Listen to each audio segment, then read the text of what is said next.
Ayan po ngayon nilalabang ko, ayan po si Esperanza kasi may sakit po yung bata mga kapatid. Kaya ako na muna po naglaba. Kumbaga kinuha ko muna po yung pambabae munang araw na to. Kaya kayo mga may asawa, kung may nararamdaman yung asawa ninyo o mga anak ninyo, kailangan natin tulungan yung mga babae. Kasi ayan po kasi tungkulin natin sa Diyos kasi mahalin ng asawa, mag magtulong-tulong. Ayan po nilalaba ko, pero yung kanina po tapos na po kanina yung isang ano rin po yung isang palanggana damit, kaya ganyan na.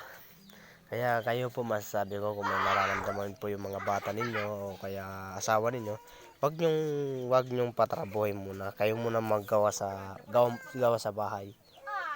Ayan, kagaya ko ngayon, araw na linggo. Kaya ayan, may sakit po yung bata. Kaya ngayon, pinakita ko yung video na ni Sis Esperanza kasi para makita ninyo